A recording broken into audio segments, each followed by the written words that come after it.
very near and dear to my heart topic, and it's a vulnerable speech, and it's going to expose a lot of myself, which makes it, not easy to do. So, but here I am.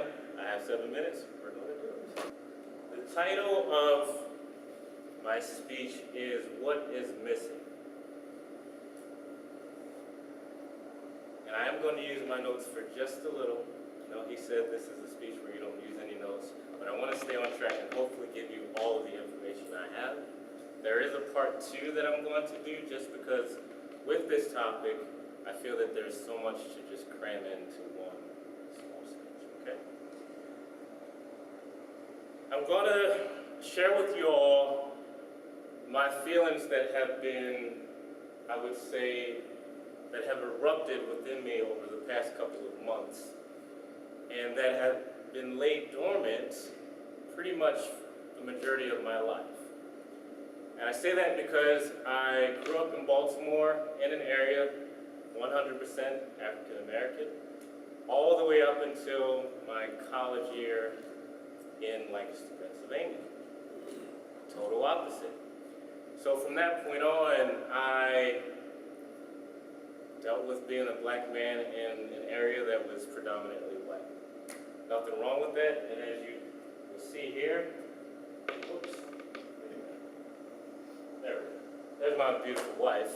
I know I talk about her a lot. And I wanted to put that up there because she is in fact white, obviously, and I'm in fact black, obviously. And that is something that has shaped my perspective, opened my eyes to see a totally different world, per se. Because I grew up in a culture where, I didn't communicate with anybody but my same race, and there were perceptions about the opposite race that, unfortunately, I didn't have. There was nothing in me that had anger, hatred, frustration, or tension between myself and a white person, but the culture I grew up with, it kind of brought about this kind of, just feeling of there's something wrong with other people outside of my race, without me even having that feeling within my heart.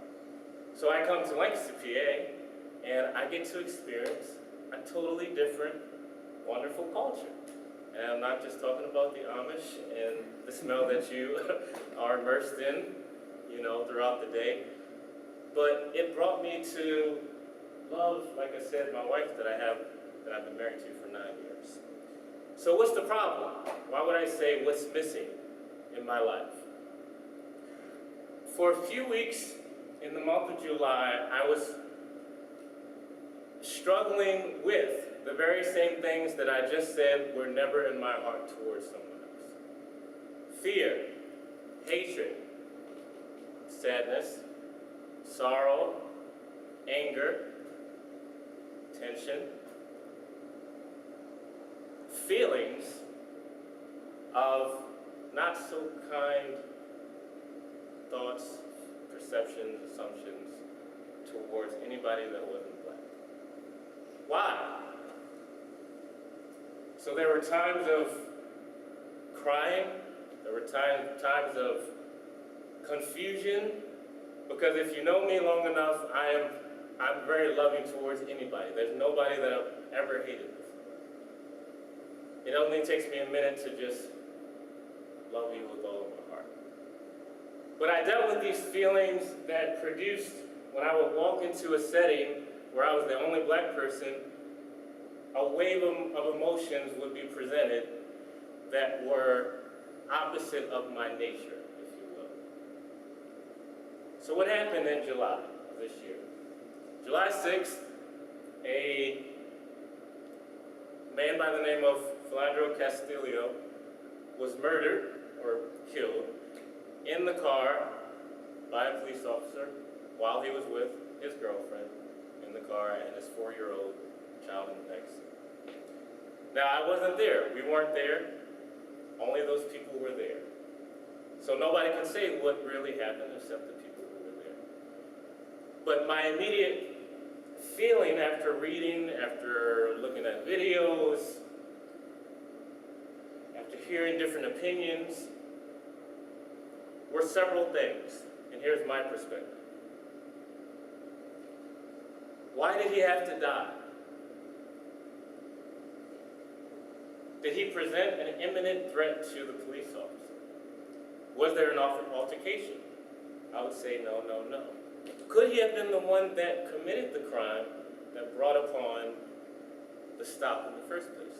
Yes. But did he have to lose his life then?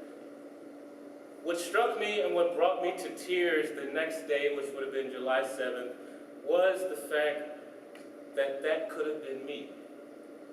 My wife could have been the girlfriend that watched me die. My 4-year-old could have been in the back seat.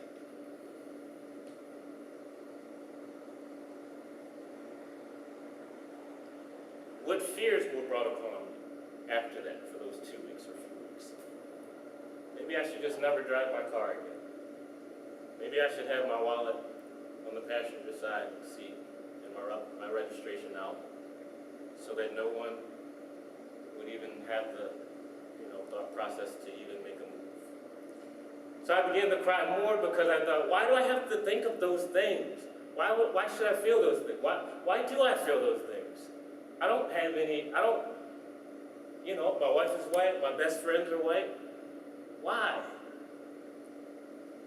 And so then I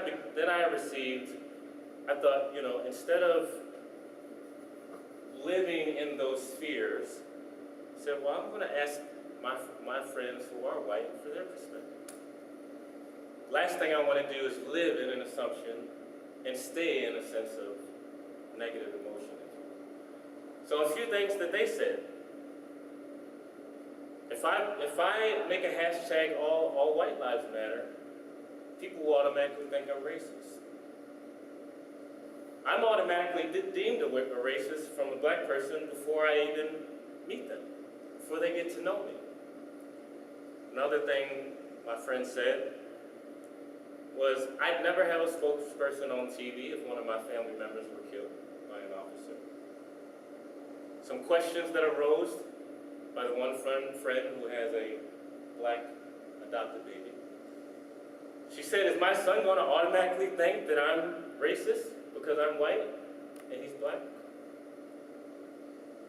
Do I have to apologize for slavery? Am I wrong because my ancestors did something to your ancestors, so now I'm at fault?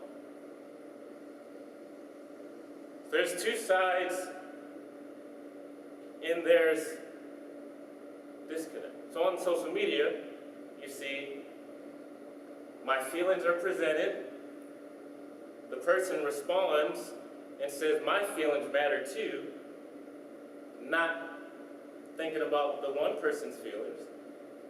So then there's this tension of, I don't want to understand what you're saying, I don't want to understand what you're saying, because I feel like you're feeling this way towards me, but yet you're feeling this way towards me, and then instead of unity, there's separation.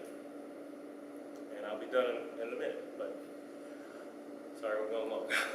So, it's just like with my wife and I. She gets hurt by something I say.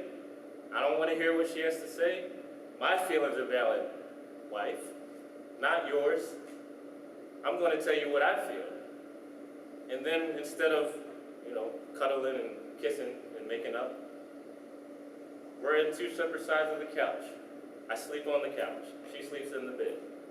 So the fear of being vulnerable and accepting that another person has something that they feel, all the while I have something that I feel, brings about